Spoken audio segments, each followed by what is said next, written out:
Hey, what's going on, everybody? It's the CD guy, Johnny Z here. Thank you so much for tuning back into the channel. Haven't done a rant video in quite a while here, so today I'm going to take a look at 8 popular rock and metal songs that I hate with a passion and never need to hear again. First of all, I want to make it clear kind of what this video isn't, so I'm not just picking songs because they're overplayed here, because there are a lot of classic overplayed songs that are classics for a reason. They're great songs, right? Even though they might be overplayed on the radio or in the band's set list, they're still all-time timeless classics, right? So that's not what this video is about. I'm picking popular rock and metal songs here, and for a lot of these they are overplayed. That's kind of what makes a popular song. But, songs that I don't like for a different reason, other than the fact that they get frequent radio play. Songs that I'm not a fan of because I never got the hype for, because I'm not a fan of, the lyrical content. I'm not a fan of, the way it was composed. I'm not a fan of the musicianship on display. And so that's kind of where this video is coming from here. Not because they're simply overplayed, because that would be way too easy, and there are a lot of great overplayed songs, but popular songs that I'm just not a fan of for one reason or another that I'll get into in this video. And for longtime viewers of the channel, no, I won't be including any Falling in Reverse songs in this video because that would just be way too easy. Also, just a disclaimer, these, just like everything else on my channel, this video and these picks are all just my opinion, so if you enjoy any of the songs I'm about to talk about here, that's totally cool, and I'm not denying some of these are fun tracks, they're infectious songs, but just not for me, and so there's always going to be a varying of opinions here, all just personal preference here, and that's what this is here, so my opinions may differ from, somebody else who loves some of these tracks, and that's totally cool, but these are just songs that never really did anything for me. These are really in no particular order, but I will save the one I hate the most for last. Coming in at number 8 here, we have 17 by Winger. I mean, this one aged about as bad as Christine 16 did by Kiss, except that's a good song. This one is not, in my opinion, and I really have nothing good to say about 17, and I don't need to run down Winger. Beavis and Butthead already did that, and, I like Kip Winger stuff in the Alice Cooper band, but, I was never really able to take to Winger as a band, and 17 is one of the band's best-known tracks, right? Received regular play on MTV upon its release on their self-titled debut, and it just sounds like any other generic hair metal MTV-flavored song from that era, just with downright creepy lyrics, and when I hear this song, it doesn't make me want to, listen to more Winger. It makes me want to put a call into Chris Hansen. Someone needs to tell Kip Winger to have a seat. Number 7, Forever by Kiss. Recorded during a time when Kiss were trying to sound like anyone and everyone except themselves. Hot in the Shade is full of all-time worst Kiss songs, in my opinion. It's the band doing their best Poison, Motley Crue, and Def Leppard impression all in one. And you know what I wait for on this album? Their Kiss impression, but it never comes. And Forever, it peaked at number 8 on the Billboard Hot 100, but in my opinion, it's just a lifeless, generic power ballad written during a time when everyone had to have a ballad, right? And I'm a glam metal fan, but like 17 by Winger, it's dated, and its success, I think, was very much a product of its time. And besides, Kiss have written some much better ballads in the past. Number 6, how about Sweating Bullets by Megadeth from Countdown to Extinction?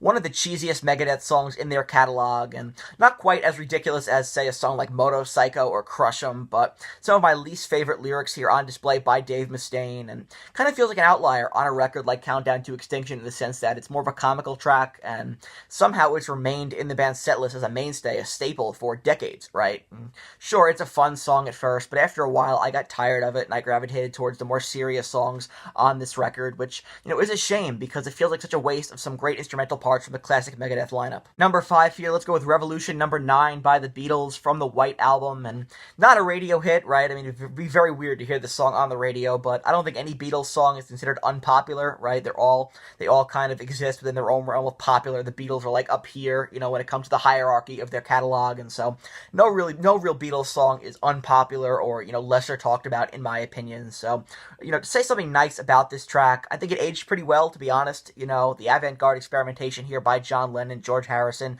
and Yoko Ono wouldn't sound out of place on, a 90s Nine Inch Nails record or a track from Smells Like Children by Marilyn Manson, but, man, is it hard to get through. The White Album is full of different sounds and styles, a lot of different pastiches by Paul, and yet this song still feels completely out of place. I think it derails side 4 of the record, and you need to be in a very specific mood to hear this track from start to end, all 8 minutes of it, and most of the time it's an immediate skip for me. Needless to say, Hey Jude should have been on this record instead. Oh god, Owner of a Lonely Heart by Yes. According to every radio station, this is the only song Yes have ever written, and they retired immediately after recording this song and never made another song before or after ever again. This was the band's only #1 single, and, like I said, I'm not going to fault songs that are simply overplayed, because a lot of them are frequently played for good reason, but Owner of a Lonely Heart never struck me as this great Yes song that, so many stations make it out to be, and Yes have written far better material, in my opinion, and I'm not a particularly big fan of this commercial era of the band.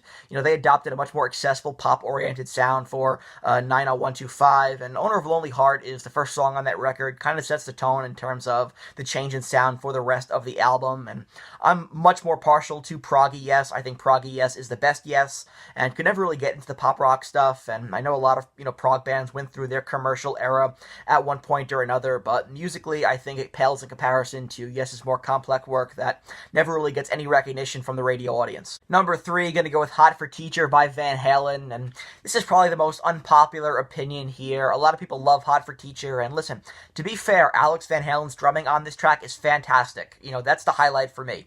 Otherwise, I could do without the rest of this track. The cheesy, double entendre lyrics, the snarky delivery by David Lee Roth. I've talked about it a lot in the past. I prefer the Sammy Hagar era of Van Halen to the David Lee Roth stuff, and this track is just everything I dislike about the David Lee Roth era all in one. And I think both eras are fantastic, but they're really a tale of two different bands, and I find this song to be annoying. It's an immediate skip for me whenever it comes on the radio. Not a fan of this song at all. I enjoy some of the more serious material on here, but this song meant to be, pretty tongue-in-cheek, right? Meant to be a fun song, but I just never took to it. Smells Like Teen Spirit by Nirvana.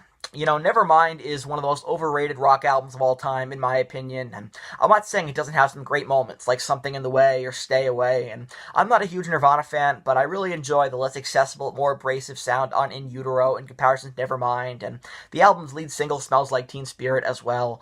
When the song first came out, there were a lot of people trying to examine and understand, what Kurt was saying, what the lyrics meant, and a lot of the lyrics are nonsense. They don't mean much, they don't make any sense, and I guess the whole vibe of the song is meant to convey kind of this whole anxious, or to quote the song, stupid and contagious vibe, but with the exception of a few bands that, I've mentioned here on the channel, I've never really been a fan of, teenage angst music, and quite frankly, I like Weird Al's version of Smells Like Teen Spirit a lot better. Like I said, these were in no particular order, but I did save my least favorite here, the one I hate the most, for number 1, and I know hate is a strong word, but I really cannot stand this song. Coming in at number 1, we have Love Bites by Def Leppard. Def Leppard lost me after Pyromania, and I never liked Hysteria, but Love Bites is just sheer torture for me. I cannot stand it. It's a monotonous, generic glam metal ballad, and Def Leppard lost so much of their individuality as, a thriving new wave British heavy metal band by going this commercial, and I don't fault them for that, right? I don't fault them for wanting to make money and move records, but it's just not for me, and for a song that's only a little over 5 minutes long, it feels like it drags on for 10. Instrumentally, it's fine, but the lyrics and Joe Elliott's vocals ruin it for me completely, and the backing vocals on this track are just like nails on a chalkboard. I can't stand it. It's an automatic skip for me on the radio, but every Friday night, VH1 Classic runs about 3 hours of, old school Headbangers Ball videos, and when this song comes on, it is a long 5 minutes. So that wraps up this video here, taking a look at 8 popular rock and metal songs that I hate and never want to hear again. You guys can see my picks right over here. Again, if you, disagree with any of these picks, you like these songs, I think that's awesome. More power to you. Enjoy these tracks, but just not a fan, personally. But if you enjoyed this video, please give it a thumbs up. Subscribe to the channel down below. We just hit 3.8 thousand subs here on YouTube. Thank you all so very much for your continued support. Be sure to turn on the bell for notifications so you don't miss a new upload. I'll do more of these rants in the future because I haven't done one in a while, and this was a lot of fun. And let me know down in the comment section below what are your thoughts on my picks and what are some popular rock and metal songs that you can't stand. I want to hear from you. And until next time, it's the CD guy, Johnny Z, signing off. Take care, everybody.